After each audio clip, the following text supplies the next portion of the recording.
Il est important de rappeler la chronologie des faits.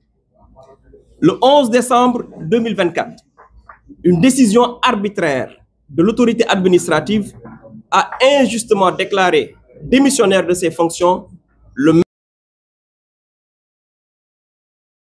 Face à cette forfaiture, Taxawu Sénégal engagea aussitôt le combat à la fois politique et juridique afin que le maire légal et légitime de la capitale recouvre ses droits.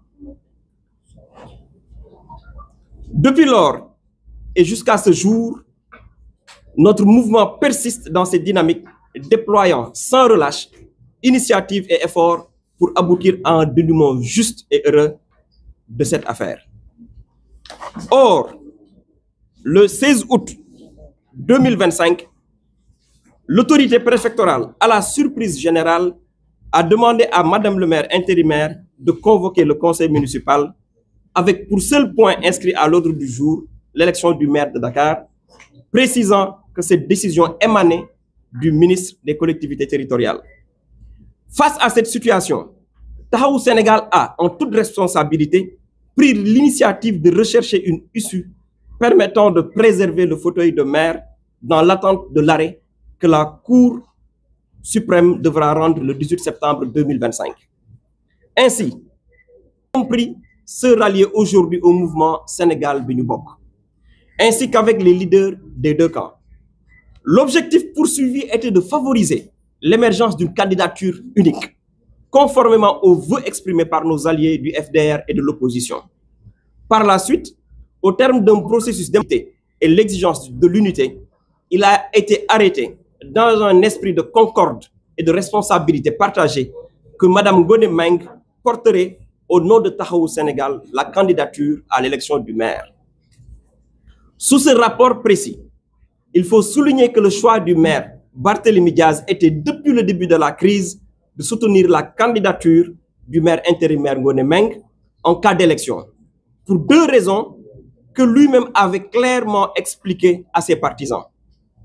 Le maire Diaz considérait en effet que Mme Ngoné Meng a été la première femme dakaroise à l'avoir publiquement soutenue en 2022 lorsqu'il était candidat au poste de maire de la ville de Dakar. Il s'ajoutait aussi que celle-ci devait bénéficier de la jurisprudence Soham El Wardini.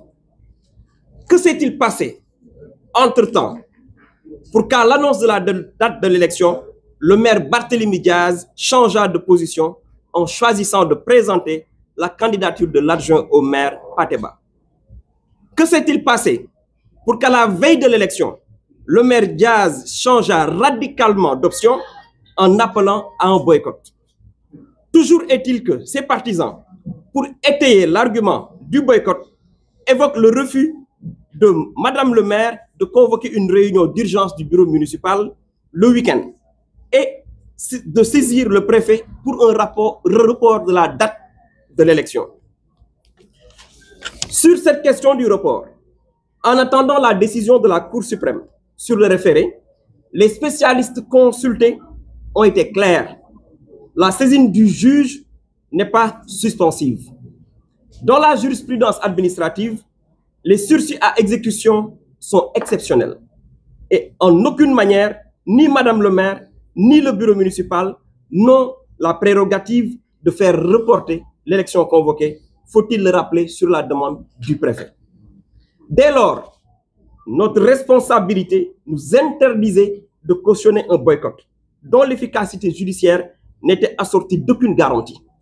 Il ressort d'ailleurs de la distribution des votes à l'issue du scrutin que le boycott n'était adossé aussi à aucune garantie arithmétique et ne pouvait avoir pour conséquence d'empêcher l'atteinte du quorum.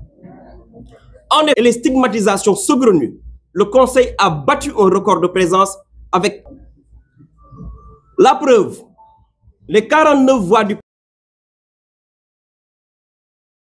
sans conteste que le quorum requis de 51 présents pour la tenue régulière de la session du conseil municipal se trouvait manifestement dépassé. Que retenir enfin de cette situation? Premièrement, une leçon de moralité. de ses semblables et de la parole donnée. Deuxièmement, une leçon politique. Elle touche à la cohérence des choix et à l'éthique, les contradictions d'ailleurs surmontables, plutôt que de favoriser l'accession d'un adversaire. Car nul en politique, comme ailleurs, ne saurait scier impunément la branche qui le porte. Troisièmement, une leçon d'éthique. Elle interpelle la loyauté dans l'engagement collectif et la fidélité à un idéal commun. Lorsque certains, dans l'opposition, au nom d'intérêts immédiats, se détournent de leur engagement pour se rallier au camp du pouvoir qui lui-même